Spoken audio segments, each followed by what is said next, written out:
esteemed audience, friends, and fellow travelers on this intricate journey of life. I stand before you today to share a tale of profound truth, of shadows and light, and the enduring strength of the human spirit. This is a story about the complex tapestry of family and the quiet devastation that can be wrought by the subtle hand of favoritism. The journey began not with a grand announcement, but in the quiet moments of my youth. My name is Chloe, and for as long as I can remember, I have existed in the considerable shadow of my older brother Liam. In the eyes of our parents, Liam was a marvel, an effortless prodigy, the math genius who claimed academic Olympiad victories without so much as a worried glance at a textbook.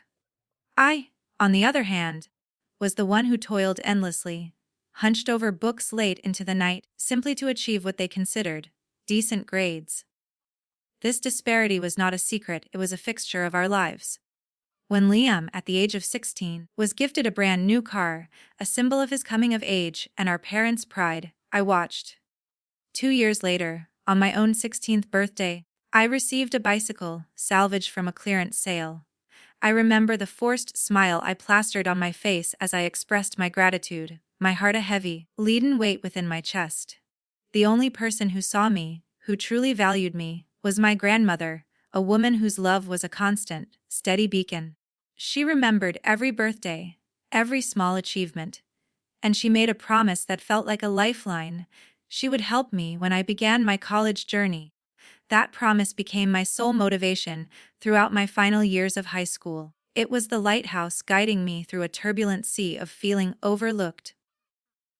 I earned a partial scholarship to a college in a new city, and with a hopeful heart, I moved into a dorm room, ready to begin my new life. I waited for my grandmother's promised financial aid, but nothing came. When I called my mother Eleanor to gently inquire, her response was a brutal, verbal assault. "How selfish can you be?" She shrieked into the phone. "Grandma is having money problems right now. You should be ashamed of yourself for asking. Get a job instead of begging." And so I did. I accepted a position at a campus cafe, where the occasional free meal and discounted leftovers were a saving grace. But it wasn't enough. I took on a second job as a content writer, working late into the night. Between my 2 jobs and a full course load, my life became a relentless cycle of exhaustion. I often went hungry, and one week, when the cafe closed for sanitation, I nearly fainted from a lack of food. My roommate, a kind soul named Sarah, saved me, sharing her food and her own meager savings.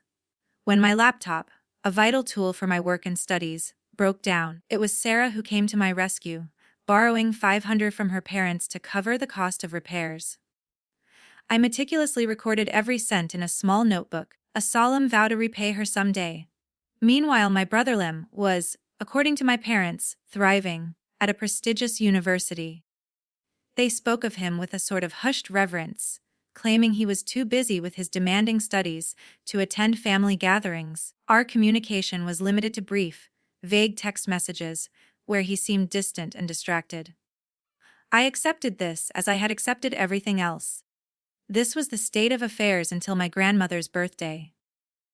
I took the cheapest bus I could find to my hometown, my wallet painfully thin after purchasing a small gift, a framed photograph of us on my graduation day. As I walked into her house, the party was already in full swing. My parents, aunts, uncles, and cousins were all there. But Liam was conspicuously absent. "Where's Liam?" I asked my mother. My father David was quick to answer. "Oh, he's swamped with exam prep," he said, too quickly. "He sends his love." My grandmother's dining table was a vision of abundance, more food than I had seen in months. My stomach growled a silent protest as I filled my plate, trying to appear nonchalant. The toasts began, a chorus of praise for my grandmother's wisdom and generosity. As we ate, the conversation settled into a low hum. I was savoring the first proper meal I'd had in a long time when my cousin Tyler looked at me from across the table. "Damn, Chloe," he said, his voice carrying over the din. "You've lost a ton of weight. You're so skinny." My mother, ever the protector of our family's image, interjected. "Oh, you know these college girls and their trendy diets. She's probably doing that intermittent fasting thing." Before I could correct her, my grandmother, a woman of unshakable gravitas, spoke. "Tyler's right, Chloe, you're too thin. Isn't the 1,500 I send you every month enough for food? The world, for a second time in my life, seemed to stop. The fork slipped from my numb fingers, clattering onto my plate. The room fell into a collective silence. What money? I asked, my voice a mere whisper. Grandma, I haven't received any money from you. Not since I started college. The silence grew heavier. All eyes shifted between me and my parents.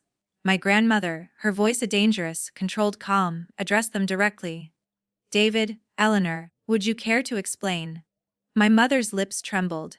Mother, this is a complicated situation. Perhaps we shouldn't discuss this in front of everyone. I have nothing to be ashamed of, my grandmother replied, cutting her off. Tell us what you did with Chloe's money. And if you don't tell us everything right now, I'm going to the police. My mother burst into tears. My father, avoiding eye contact, finally admitted the truth, a truth that shattered the foundation of my reality. We've been using the money for Liam. He has a gambling problem. As my father's words hung in the air, my mind replayed my entire childhood. All the times Liam received everything he wanted. All the times I was told to be more like him. All the times I went hungry while working 2 jobs, believing my grandmother had simply forgotten her promise. My grandmother, her face a mask of controlled fury, stood up. Everyone, please continue enjoying the celebration. David, Eleanor, my office. Now. My parents followed her, their shoulders slumped like scolded children. I sat frozen, the party resuming around me with forced, awkward small talk. I excused myself and tiptoed into the hallway, pressing my ear against the closed office door. I could only hear fragments. Years of lying tried to help him. No excuse. The quietness of their conversation was more terrifying than a shout. 30 minutes later, my parents emerged, my mother's eyes red and puffy. They grabbed their coats and left without a word. 5 minutes later, my grandmother returned, a forced smile on her face. "Ooze ready for cake?" she asked, as if a monumental family crisis hadn't just occurred. The party continued, but the elephant in the room was now a gargantuan beast, impossible to ignore. When the last guest had left, my grandmother took my hand. "Chloe, you're not going home tonight. You're staying here for a few days." I nodded, a wave of relief washing over me, at the thought of not having to face my parents. The next morning, she sat me down at her kitchen table. "I need to tell you everything I learned from your parents," she began. "I never directly paid for your or Liam's tuition. I gave the money to your parents because I trusted them." She took a sip of her coffee and dropped the first bombshell.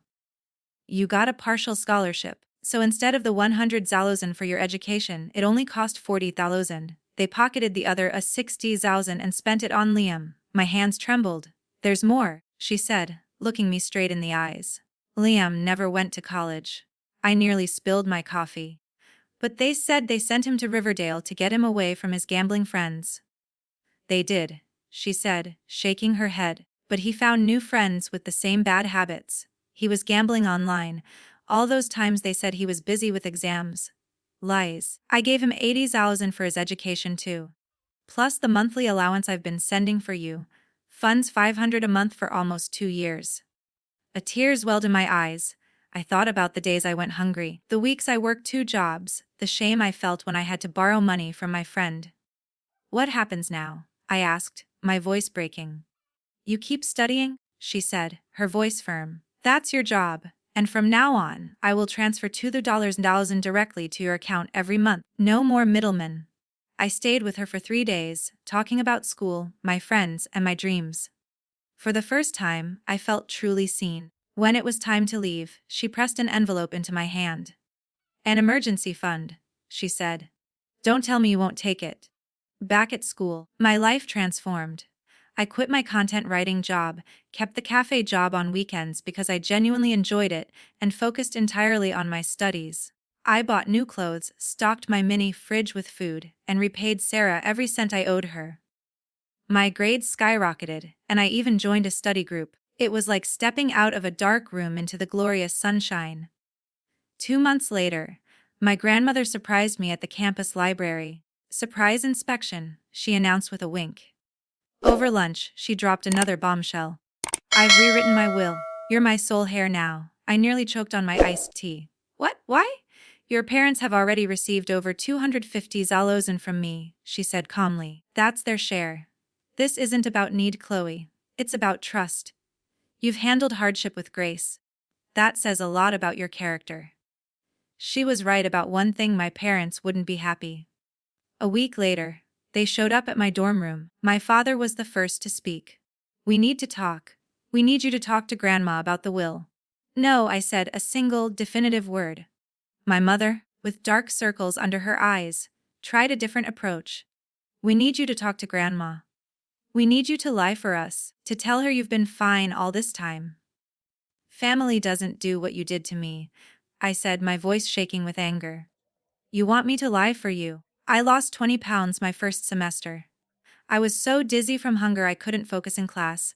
You chose Liam over me over and over again. You let me struggle and suffer while pouring everything into him. And for what? Has he gotten better? Has all that money fixed him? Their silence was answer enough. I opened the door and stood, resolute. You made your choice years ago. You picked your favorite child. Now you can deal with the consequences. I watched as they left, my mother crying dramatically, my father looking utterly defeated. Over the next few weeks, I threw myself into my studies. The freedom from constant financial worry was life-changing. I could buy textbooks instead of struggling with library copies. I could eat 3 meals a day. I even applied for a research assistant position in my department. My GPA jumped from a 3.1 to a 3.8. I found myself accepting an invitation for a spring break trip to Miami, a luxury I never would have afforded before.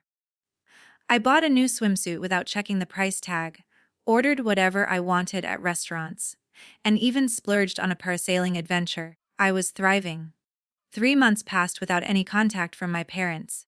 I learned from an aunt that they had sold their house to pay off Liam's debts to dangerous people. They were struggling, but I finally realized I wasn't responsible for their choices. Then one evening, as I was walking back to my dorm, I received a phone call from an unknown number. Chloe. A male voice said, "It's Liam. I'm calling from the rehab center. Part of my recovery is making amends. I know what Mom and Dad did.